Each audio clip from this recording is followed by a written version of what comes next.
You're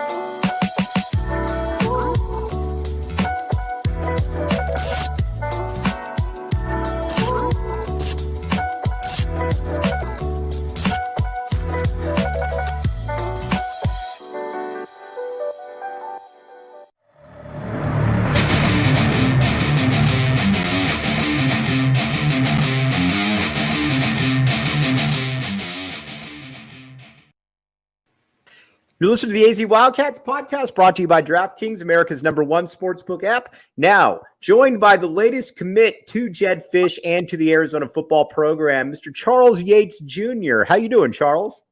Doing great. All right, let's talk about it a little bit, because you took kind of a unique route to get to Power 5 football, obviously playing at Pierce, but just kind of, fill people in a little bit on your, kind of your high school background and, how you got to junior college. I played in Mobile, Alabama at St. Louis Episcopal School. We was a small program. We played 2A football. And out of high school, when I graduated, I had went to an NAIA school called Faulkner. And then things didn't work out there, so I left and enrolled in JUCO in that fall, 2020, that COVID year.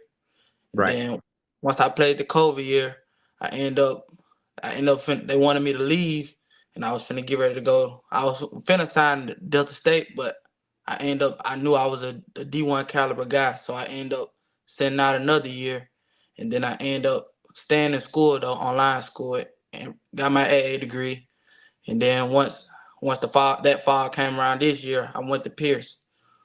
Okay, so let's talk a little bit about Pearson. We got a couple of your highlights here. You really never came looking at it right here, obviously we got some offensive highlights here, touchdown right there, and then a nice little find right here as well. You played both sides of the ball, and you really didn't come off the field there, Charles. Yes, sir. Was that always kind of, was that kind of always in the plans right there? Or are you a guy that just likes to play both ways and you're like, I'll do whatever it takes? Yes, sir, because I played both ways, literally all my life. So it was really, an easy transition, especially for me playing the defensive back position. Defensive back, top hardest positions on the field. Yeah. Talk a little bit then about obviously what you're being recruited as, a defensive back. But do you like playing both positions?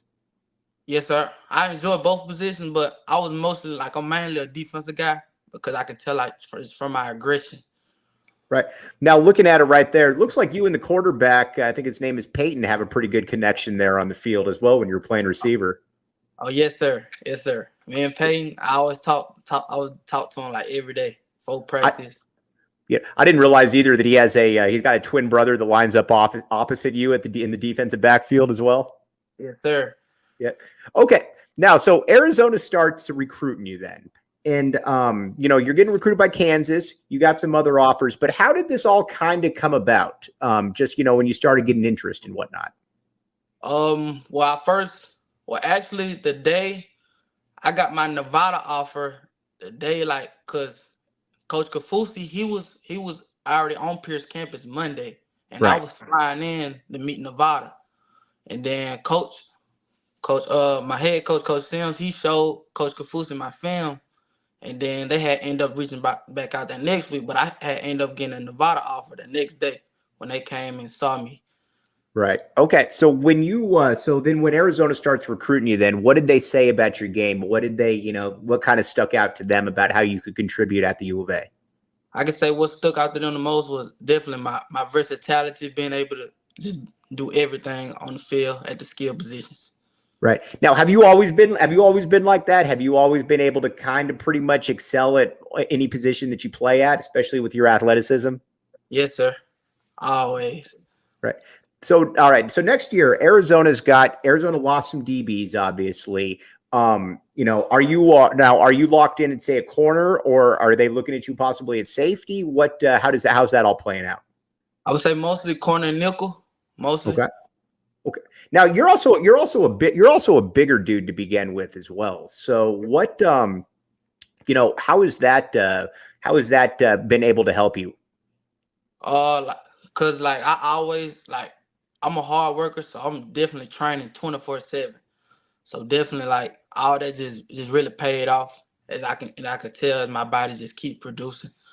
Right, for sure. Okay, so then when you get onto campus, then what are your goals then? What are your, just kind of individual team goals, etc.?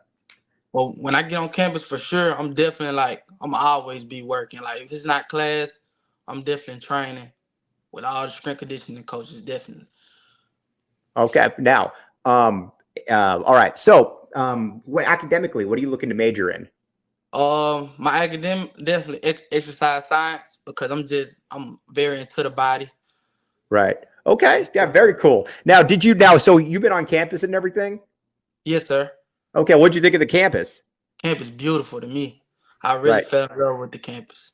Now, the thing that always kind of sticks out to a lot of people too when they get on campus too is that, it's the middle of winter and it's nice, it's sunny, it's not humid out or anything like that.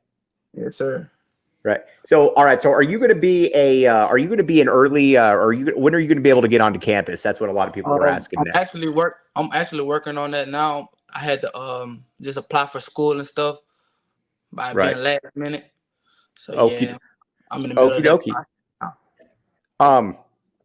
Okay. So, all right. We're going to take. I just wanted to really thank you again, my guy, for hopping in here. This has been absolutely fantastic, and we'll definitely be talking to you again before you get on there, dude. But again, really appreciate you, Charles. Yes, sir. Thank you. That's what's fun about this job, is being able to talk with kids like that. And let's talk a little bit about where he's going to really fit in the grand scheme of things and why this coaching staff is so good at what they do.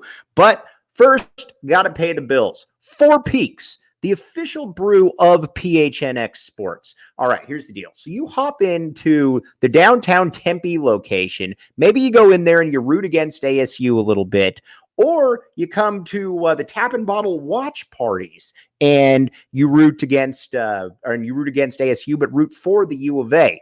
Now, Four Peaks, again, official brew of PHNX. Check it out, though. Great deals. Check out the show notes and the link in the description. Enjoy responsibly. But Four Peaks and DraftKings Sportsbook. Here's the deal. You put down $5, you can get up to $200 in free plays if you're a new customer on NBA games. So go ahead and bet on, you name it, they got it. You go ahead and bet on I've been saying bet on the Milwaukee Bucks with Giannis being healthy. I think that's a good way to go. But again, 21 and up, Arizona only. Gambling problem, call 1-800-NEXT-STEP. But again, check it out, the DraftKings Sportsbook app.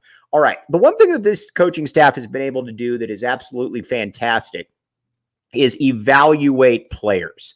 And that's why I don't necessarily worry so much about a star or an offer or rankings. Just look at the players that this coaching staff already has brought in who have become big time producers. Jonah Sabanea, perfect example right there. Big Jonah on the interior line.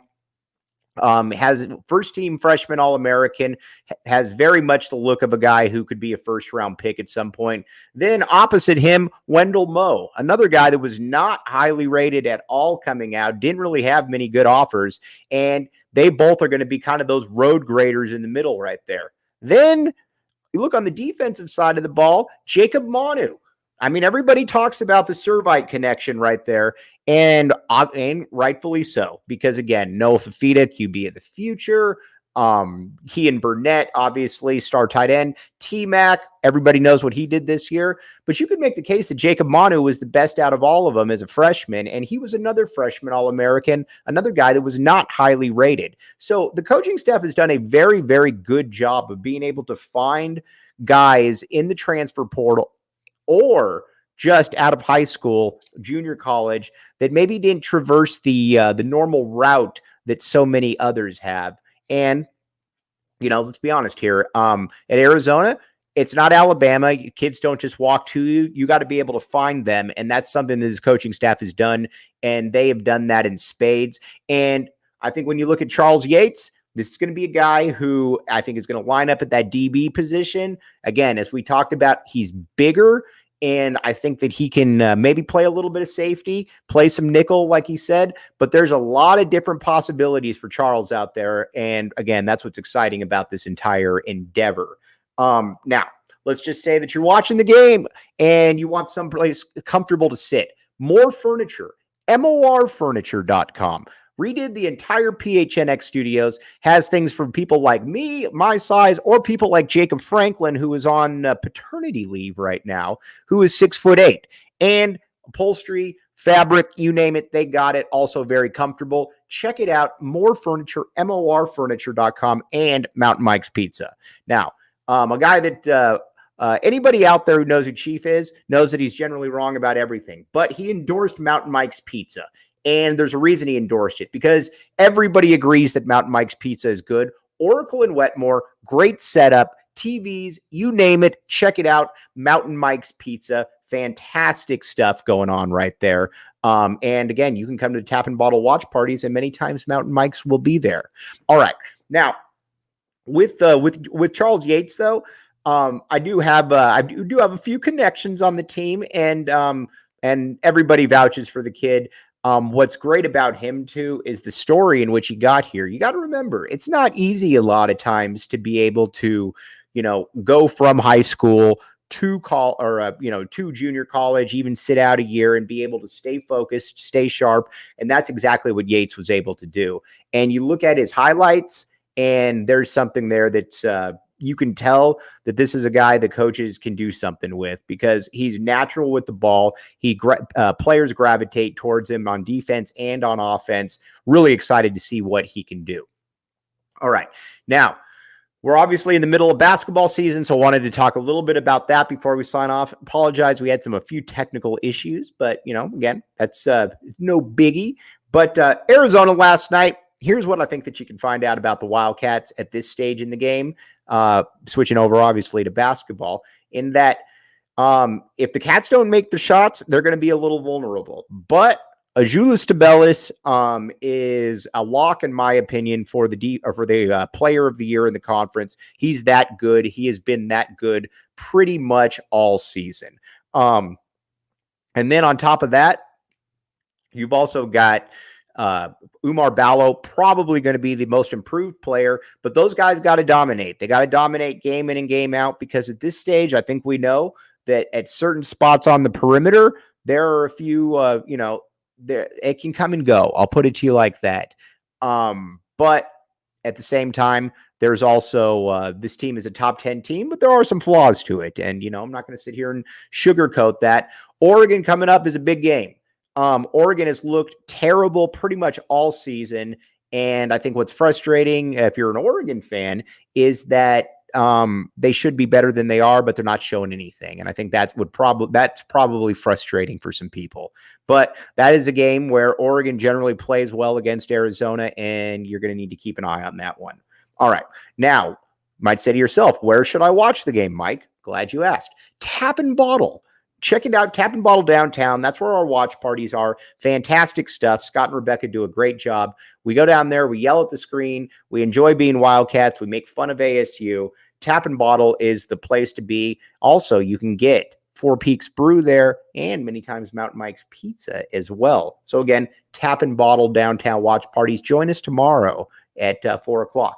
Now, and Illegal Pete's, new sponsor of the show. Anybody that's been in college knows Illegal Pete's is fantastic. High energy, all kinds of good stuff there. Check it out. Illegal Pete's, great food, great environment. They got the Tempe location, or they got the one here on University as well, which I have partaken in many times. Nobody ever goes to Illegal Pete's and doesn't have a good time. Again, check out the show notes and the link in the description for everything. Okay. Now, just to sum up everything, this Arizona football coaching staff, they know what they're doing. They're, as far as evaluating players, they go and they get the players that they need, and they've been able to do a fantastic job at getting those players. Then, and I think a guy like a Charles Yates Jr. is going to fit right into all of that as well. And that's something that I think it's going to be a fun time to be able to watch him. And he's coming in ready to contribute immediately. I mean, he's built for it. He's a little bit older, which is a good thing right here. And let's see here. Pugs and Hugs says, Mike, what is the difference between Back the A and Bear Down? Back the A follows under the umbrella of the whole Bear Down. It's just kind of a little subgroup right there. But Back the A, bear down, same thing. The back the A movement still reports directly to bear down. Always remember that. Don't forget about that one as well. Again, so tomorrow we'll be on the post-game show. A lot of stuff to talk about. Really appreciate all of you. Pugs and hugs. Charles Yates Jr. We'll have this up on podcast here very shortly. As always, appreciate everybody out there that listened. And we will be back with you tomorrow. You have been listening to the AZ Wildcats podcast.